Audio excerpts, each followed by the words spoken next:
Sebenarnya ada banyak faktor, tapi yang paling aku tahu itu masalah klaim tanah dan etnis.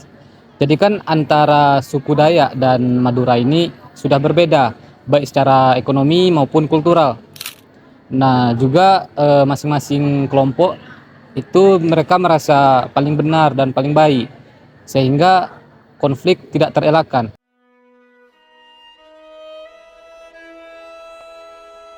Ya, ada kekerasan karena konflik yang terjadi di antara dua suku tersebut memicu terjadinya bentrokan massal. Nah, dari bentrokan massal tersebut, ribuan orang mengalami luka-luka, ratusan orang meninggal dunia, dan tentunya fasilitas umum yang berada di daerah tempat sekitar konflik itu terjadi mengalami berbagai macam kerusakan.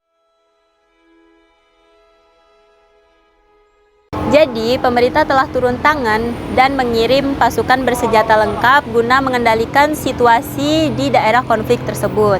Selanjutnya, pemerintah juga melakukan penegakan hukum agar supaya konflik yang terjadi antara dua suku tersebut tidak terjadi kembali di suatu saat nanti. Dan yang kedua suku tersebut juga dilakukan intervensi, di mana masing-masing dari ketua suku itu diberi ruang untuk dialog supaya tujuannya untuk terciptanya sebuah perdamaian dan juga mengendalikan situasi. Tahu, dan seingat aku itu merupakan konflik antar dua agama yang sebenarnya udah ada dari zaman dulu, tapi puncaknya kalau yang di Maluku ini adalah ketika hari Natal, perayaan Natal di salah satu gereja Protestan terbesar di Maluku, yaitu gereja Silo itu diserang oleh umat muslim dan akhirnya menyebabkan gereja terbakar habis. Dan di hari yang sama pun Masjid Desa Tobelo itu diserang sama umat Kristen dan menyebabkan kurang lebih 800 orang terbunuh. Masyarakat Maluku lama-lama nyadar sendiri kalau yang mereka lakukan itu salah dan cuma bikin capek sendiri. Dari pemerintah ngasih pendekatan keamanan dan darurat sama pendekatan pemulihan dan pembangunan. Tapi cuma sebatas perundingan damai tahun 2002. Sehabis itu nggak ada strategi perencanaan jangka panjang.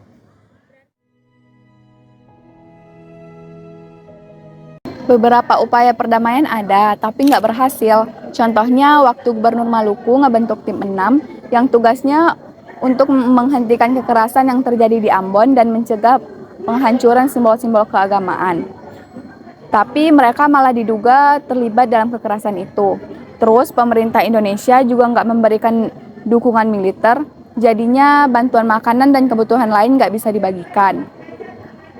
Penandatanganan perjanjian damai Malino II oleh masing-masing perwakilan agama lama-lama ditinggalkan. Jadinya penyelesaian konfliknya nggak berhasil.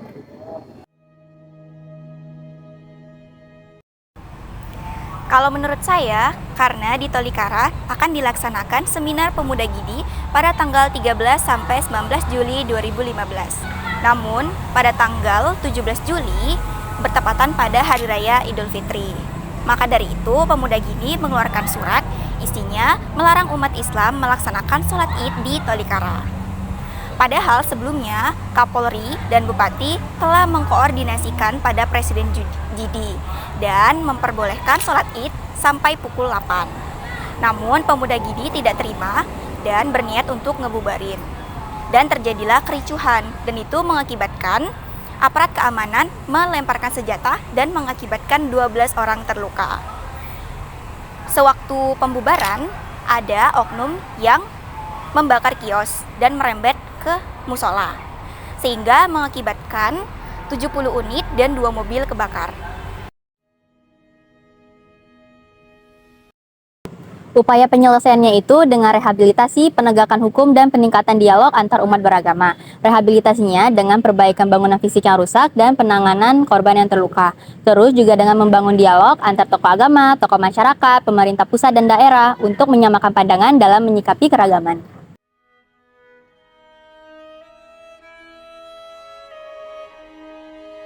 Konflik tersebut bisa terjadi kemungkinan karena kurangnya pemahaman dan empati dalam masyarakat. Orang cenderung berpegang pada keyakinan dan pemahaman mereka sendiri tanpa mau mencoba untuk memahami dari sudut pandang orang lain. Hal itulah yang dapat menyebabkan kesalahpahaman asumsi dan timbullah konflik. Selain itu, permasalahan sosial ekonomi, ketidakstabilan politik, perbedaan agama, dan sejarah ketegangan dapat berkontribusi terhadap terjadinya konflik-konflik tersebut. Konflik-konflik ini juga menunjukkan kekurangan dalam masyarakat kita, terutama dalam memahami arti kemajemukan di dalam Indonesia.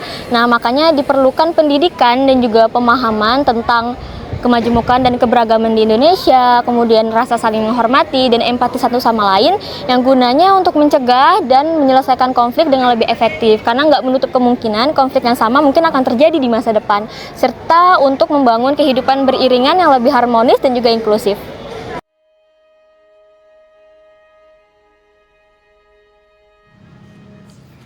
Sebagai seorang mahasiswa yang sedang menempuh pendidikan, hal sederhana yang dapat kita lakukan untuk menjaga perdamaian yaitu dengan cara melakukan pendidikan yang inklusif, yaitu pendidikan yang mengajarkan perbedaan, toleransi, menjunjung tinggi perbedaan, serta memupuk pemahaman tentang keragaman antar budaya. Hal lain di luar pendidikan yang dapat dilakukan oleh mahasiswa yaitu dengan cara aktif dalam kegiatan yang mempromosikan opini antar budaya, memperluas relasi dengan orang-orang dari latar belakang yang berbeda, serta mendukung program atau kebijakan yang mempererat kerukunan antar etnis dan antar agama yang dapat membantu untuk menjaga perdamaian.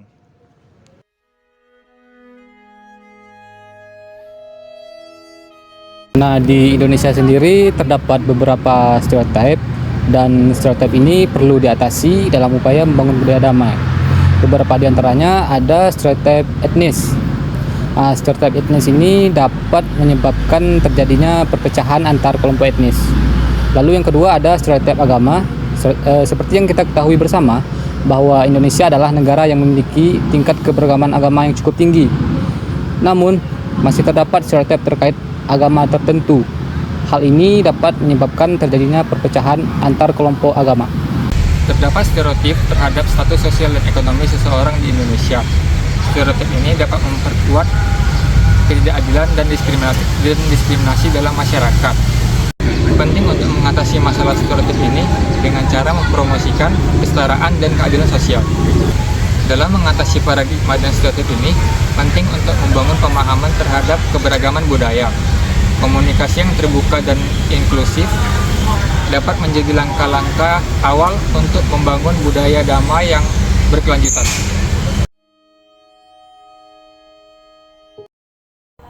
Tentu saja penting, karena dengan adanya pendidikan multikultural, masyarakat dapat yang pertama, meningkatkan kesadaran masyarakat terhadap keberagaman budaya dan mengajarkan nilai-nilai toleransi terhadap perbedaan.